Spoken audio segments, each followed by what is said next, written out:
Apa itu sebut menyembah Allah? Apa Allah itu butuh disembah? Enggak. Allah enggak butuh disembah, enggak. Tapi kenapa kita katakan menyembah Allah? Nah, sekarang pertanyaan, yang Anda persembahkan sama Allah itu apa? Kata kita menyembah Allah, yang kita persembahkan sama Allah itu apa?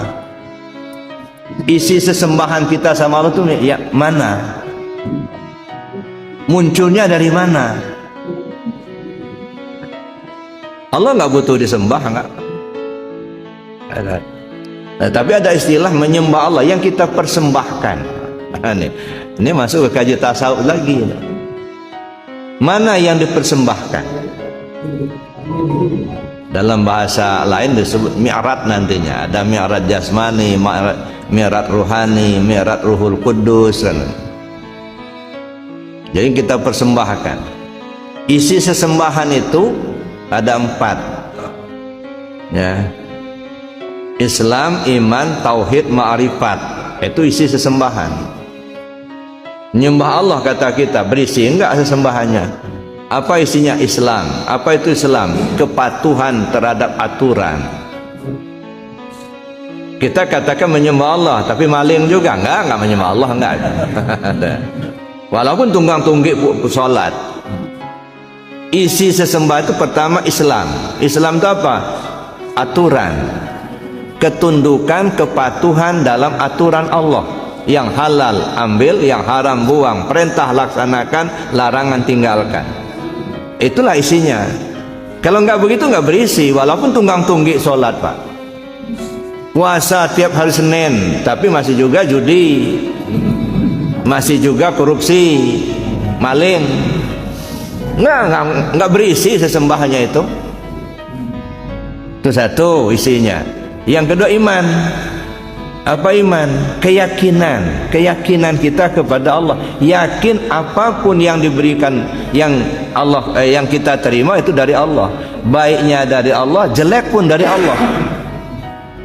Wallahu khalaqakum wa ma taf'alun. Allah yang menciptakan kamu dan apapun yang kau perbuat.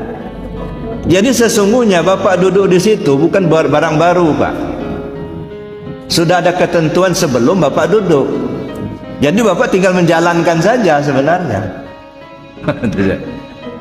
Makanya kadang-kadang susah kita mau ayo ke depan Pak katanya.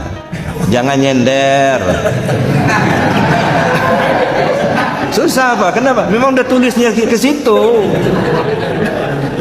Paling-paling kita ngimbau aja gitu ya.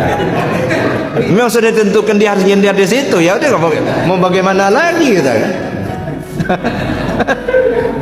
Maka kita nggak bisa marah pula. Kenapa? Memang sudah ketentuannya begitu.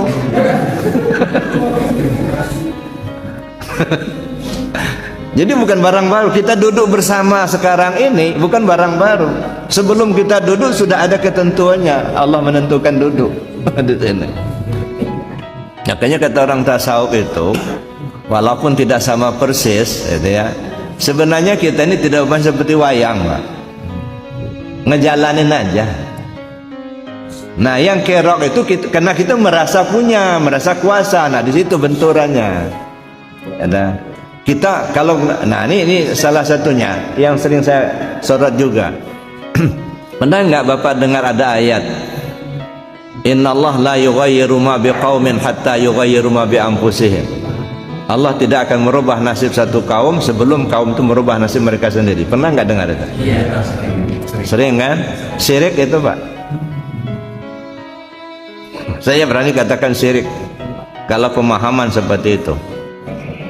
Lemah kan Tuhan itu. Berarti dia nggak sanggup merubah kaum itu kalau kaum nggak mau berubah. Pak berubah Pak? Enggak, kata Bapak. Allah nggak sanggup merubahnya. Kalau begitu Allah tuh nggak kuasa kalau gitu. Ada orang nggak digerakkan Allah untuk belajar, dia nggak mau belajar. Berarti seluruh proses dengan takbir itu semua sudah ada. Ya kalau nggak dengan Allah nggak bisa, Pak. La haula wa la quwata illa billah. Tak ada daya dan upaya melainkan dengan Allah. Tidak ada kemampuan untuk melaksanakan perintah melainkan dengan Allah. Tidak ada kemampuan meninggalkan larangan melainkan dengan Allah. Melaksanakan perintah aktif, tidak bisa aktif melainkan dengan Allah. Meninggalkan larangan pasif, tidak bisa pasif melainkan dengan Allah. Aktif gerak, pasif diam. Gak bisa gerak, gak bisa diam melainkan dengan Allah. Nah, kenapa kita masih merasa, kenapa kita harus belajar? Nah, karena kita masih merasa ada kemampuan. Nah, kita merasa ada kemampuan untuk belajar, ada kemampuan kita untuk melangkah, kan gitu. Padahal yang membuat kita ada kemampuan itu siapa? Allah juga. Nah, itu ya. Jadi ini nggak ada apa itu. Ya, maka sebenarnya ibarat wayang tadi.